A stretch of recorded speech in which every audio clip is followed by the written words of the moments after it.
Well, one of those who died during this past 2-week stretch, one of those 265, was Warren Waite. The Meridian man was 83 years old. His grandson told us about him today. Not everything, but mostly about his grandfather's final days. Brandon Waite told us his dad, Charles, was staying with his parents in Meridian while he worked at Black Canyon High School in Emmett. Charles got sick and got a confirmed COVID test the week of Thanksgiving. So Charles went back to his home in Pocatello to recover. However, Brandon says less than a week later, on November 30th, his dad was found unresponsive in his Pocatello home. At the hospital, they learned Charles suffered a major stroke, the result of a blood clot caused by COVID-19. The stroke left Charles in the ICU with difficulties moving or even speaking. Then a day later, Brandon says, his grandfather, Warren, was feeling lethargic. So he was taken to St. Luke's in Meridian. And there, he was also diagnosed with COVID-19.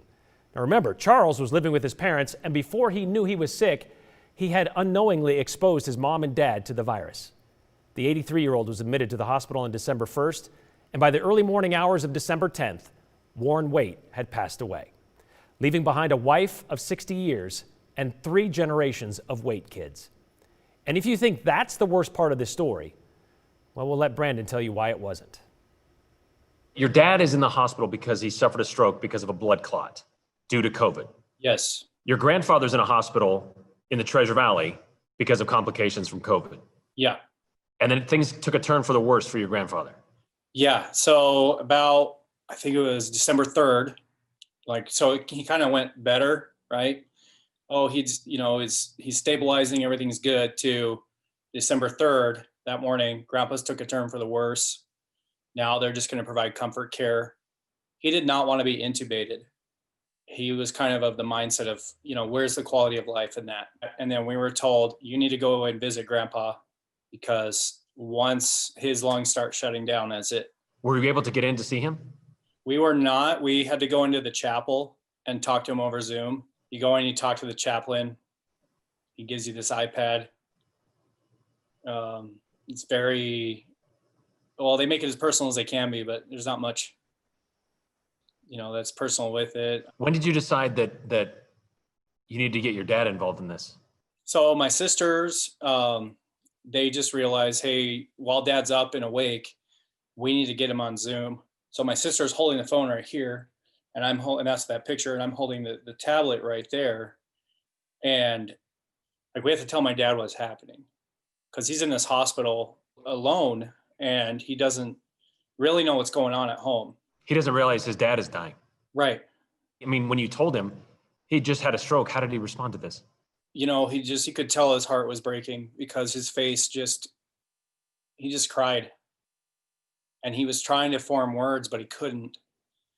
And so just hearing him cry out, both in sadness and frustration, not even able to say goodbye to his dad, not even able to tell his dad that he loves him, that's going to haunt me for the rest of my life. Is that the worst part of all this, Brandon? Is, granted, losing a grandfather is bad. Yeah. It's a very bad thing. While your father is in the hospital and unable to visit him, but nobody's able to get in there. Nobody's able to talk to him directly.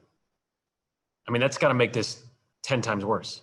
It's terrible. I mean, it's if you're lucky enough to get to that age to where you have great grandchildren, the idea is to be with your family while they're holding your hand when you die. And Grandpa didn't get that because of this. And my dad didn't get to say goodbye to his father, because not only was he clear across the state in another hospital, but he can't even form the words. We know there are hundreds of families, well, at least 1,200, who may have had the same experience, having to say goodbye via a computer screen. Brandon said his grandmother was able to get into the hospital room to see her husband one last time, but it took about 20 minutes of sanitation and getting into a complete hazmat suit. And even then, their time was together was limited. Brandon says his dad, along with feeling guilty about exposing his grandfather to COVID, is now out of the ICU and hoping to get to a rehab facility to learn to walk and talk again.